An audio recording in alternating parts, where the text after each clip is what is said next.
So, Stephen A., is LeBron James a first ballot Hall of Famer right now? Without question. It's nothing to even think about. It's one of the greatest players to have ever played the game. He hasn't lived up to his championship expectations. But last time I checked, that's not the ultimate criteria for being a Hall of Famer. Karl Malone is going to be a Hall of Famer. Charles Barkley is a Hall of Famer. The great Reggie Miller, one of the greatest closers we've seen, Mr. Clutch players, he is a Hall of Famer, thank the good Lord. Chris Mullin is a Hall of Famer, our very own Chris Mullin. How on earth can anybody even debate that LeBron James is a Hall of Famer when you consider the numbers that he has put up, averaging 27, 7, and 7 throughout his career? Clearly one of the premier defensive players in this game today and has been for years. When you look at it, the only knock against LeBron James is the fact that he's got to close, he's got to get it done, and he has to be held accountable for crowning himself a king without any rings. That I will not let up on. But there is nothing else that I have to say about this dude. He is surreal. He is off the charts. His athleticism, his basketball IQ, he's a physical specimen that is unrivaled in NBA history. I don't care what anybody says. When you look at him, there is no question that he is a first ballot Hall of Famer. There is nobody that has a vote that could sit there and legitimately say, oh my goodness, I wouldn't vote him into the Hall of Fame at this juncture in his career. And he's about to win his third MVP. And by the way, he got my vote for that. I voted for him. Oh, good. I'm glad we know that. So you should Yeah, be as ashamed as everybody else who voted for him. Okay, my first problem with this question before I get to you, Stephen A. Smith, is that, I think that Tiago Splitter is already a first ballot Hall of Famer in the Basketball Hall of Fame because everybody gets in. I think Carissa's going to get in due time. Stephen A. Smith will get in due time. Maybe. That's a big maybe. But I can't respect the criteria for getting into the Basketball Hall of Fame the way I can the Baseball and the Football Hall of Fame. So if I'm judging by those standards, the baseball and football standards, there is no way that LeBron James is already a first ballot Hall of Famer. And Stephen A., for the record, I love Reggie Miller as an analyst. I loved him as a player. I like to listen to him. I like most of his points. I strongly disagree with this point, because I feel like Reggie is leaping on the same bandwagon that every year about this time, every analyst and national commentator seems to leap on, to prematurely crown LeBron the king. King James is the king. He's the greatest player we've ever seen. He's the most talented player in our game. And everybody gets swept up into this hysteria to crown him just because he's the three-time MVP, while conveniently forgetting the giant glaring asterisk that you just tossed off a second ago. You just touched and went on.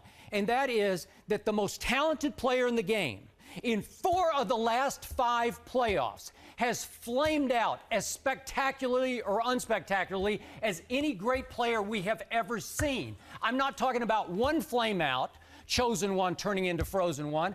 I'm talking about 4 out of the last 5 years. I'm talking about at the end of his 4th year against the San Antonio Spurs in the NBA Finals, Stephen A. You were there, and you witnessed what happened. That was against the unathletic San Antonio Spurs, and LeBron James was pathetic, shooting 35% from the field in that series, made 69% of his free throws, 20% from 3. He was terrible. No sense. Okay, let me finish. You're reaching. Okay, let me finish. Then against the Orlando Magic, after he hit the shot of the century to win the earlier game, the last game of that series, Game 6, to get it back to a Game 7 at Cleveland, you remember this? He was pathetic in that game. And then against the Boston Celtics in Games 5 and 6. In Game 5. Okay, but both of them. Game 5. Both of them. Now, 5 and 6. He almost had a triple-double in Game 6. Okay, but he was it was still not LeBron performance. That was pathetic, and you know it, and I know it, and they flamed out. And he disappeared. And then, it was pathetic. A triple-double where he scored over 25 points. Come on. That was pathetic. That was not LeBron James. He should have taken that game over. Okay, you don't make any sense. Now let's get to just last year. And you've been on this soapbox all year long. Games 4, 5, and 6 against the Dallas Mavericks, disappeared, ran from the basketball, wanted no part of the pressure of trying to close out an inferior Dallas Mavericks team.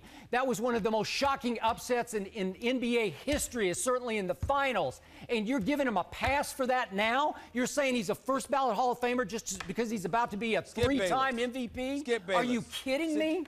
Just recline in your grandfather's chair and sip on some latte or something and just listen. Yeah, to I'm coming on younger than you right now. It down. Just stop it. Whatever. You can say whatever you want to say. You're making no sense. You are clueless on this matter. Did I dream all that? Did I make that up? Totally. I'm going to tell you why. No. Yes, you did. Oh, First of all, please. let's knock this down.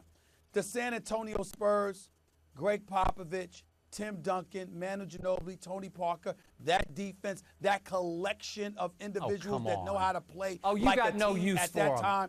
You got no respect. Listen, time out. San Antonio was far better than Cleveland. Just loads better. I mean, they were in another stratosphere that year. Who was the best player on the floor? Best player on the floor. Are you going to let me talk? Are you going to let me talk? I'll let you talk, okay? I just want you to answer. It was projected that the Cleveland Cavaliers would get swept in that series, and that's exactly what happened. It was not that's projected. Number one. Yes, it was. Yes, it was. I understand that you may After not the remember fact. these things, but it is true, okay? Then they go up against Orlando. Well, what happens? You got Mo Williams and Delonte West and all of these boys talking junk leading into the playoffs. What happens? Mikal Petrus, Hedo Turkoglu, and these boys, they had size on their perimeter. They were defending every three-point shot that the Cleveland Cavaliers took. They were making them all year. They suddenly couldn't make them that series, and LeBron James had absolutely, positively no help. The only thing that he did wrong in that series was when he walked off the court, refusing to shake hands with the Orlando Magic. I don't even care about that. Which was a bit classless. That's it. He did nothing else wrong in that series. The Boston series, clearly, Game 5 was a problem, and that was because of some personal stuff that's none of our business. Please, don't give him a pass. Don't make an excuse for him. I'm not giving him a pass. Oh.